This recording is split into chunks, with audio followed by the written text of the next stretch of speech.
Assalamualaikum warahmatullahi wabarakatuh. Waalaikumsalam warahmatullahi wabarakatuh. Selamat siang. Selamat siang. Perkenalkan, nama saya Nia Sartika, mahasiswa praktek jiwa dari Stikes Panakukang. Kalau boleh tahu, Mbak namanya siapa? Nama saya Ori. Oh, sukanya dipanggil siapa? Ori. Ori ya. Iya.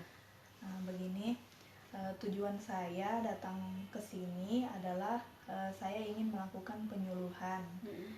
Penyuluhan saya ini tentang gangguan konsep diri. Ini nanti saya akan menjelaskan tentang harga diri rendah situasional. Bagaimana Bu? Apakah Ibu bersedia? Iya. Mungkin waktu yang saya butuhkan 5-15 menit, Ya. kurang lebih seperti itu. Ya Bu ya? Iya. Ya baiklah, kita langsung mulai saja. Sebelum ini saya mau tanya dulu, apakah Ibu mengerti tentang harga diri rendah situasional? Belum tahu. Belum tahu ya? Iya. Di sini nanti saya akan menjelaskan apa itu HDR situasional, dimulai dari pengertiannya apa, penyebabnya apa, akibatnya, dan tanda gejalanya seperti apa. Iya. Ya Bu ya? Iya. Saya mulai saja. Yang pertama itu saya ingin menjelaskan pengertian harga diri rendah situasional. Ini yang dimaksud adalah seseorang itu dapat mengalami, yaitu suatu kondisi di mana seorang memiliki persepsi negatif tentang dirinya sendiri. Terus itu bisa disebabkan karena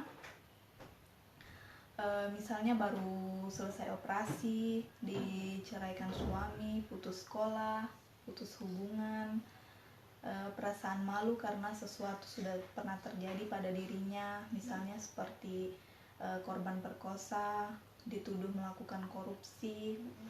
Nah, bisa juga itu terjadi kadangkala pada pasien yang sakit di rumah sakit. Kadang dia tidak mau identitasnya itu ditahu, tapi karena petugas rumah sakit yang kadang kurang teliti, jadi identitasnya itu diketahui orang lain.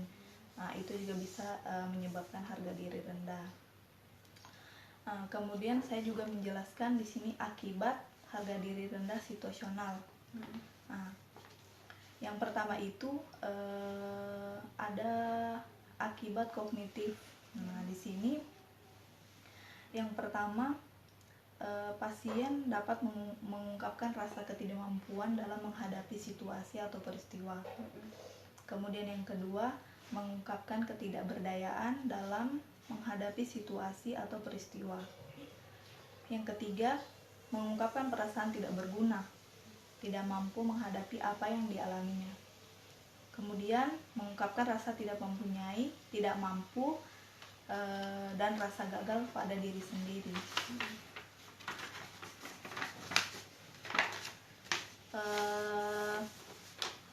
Yang kedua, akibat afektif.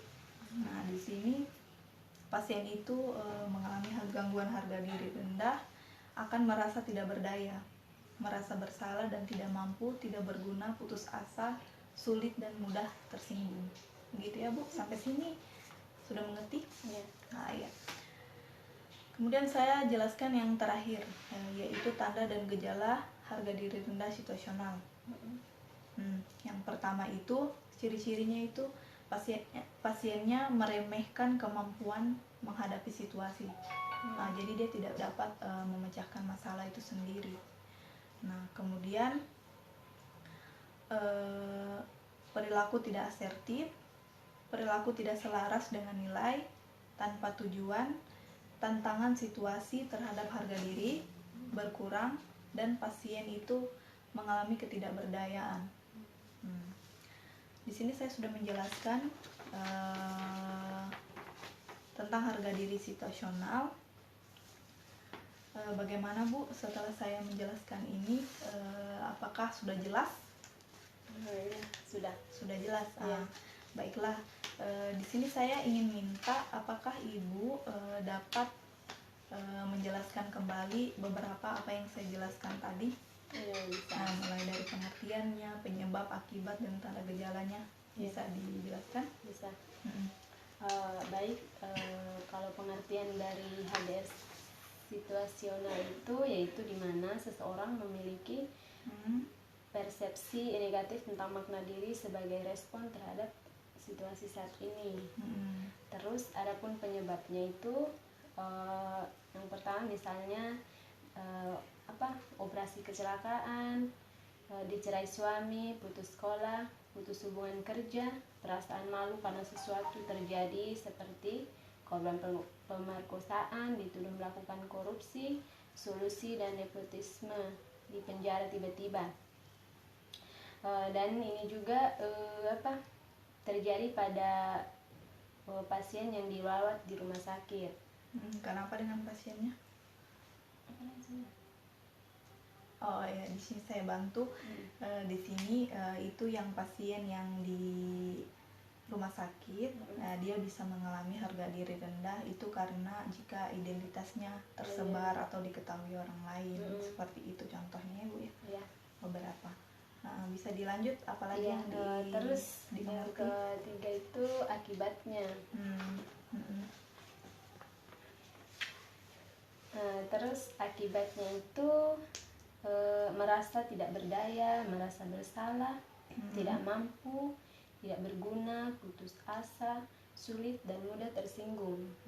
Jadi itu penyebabnya. Terus adapun juga tanda gejalanya, yaitu yang pertama meremehkan kemampuan menghadapi situasi, perilaku tidak asertif, perilaku tidak selaras dengan nilai, tanpa tujuan, tantangan situasi terhadap harga diri dan tidak berdaya.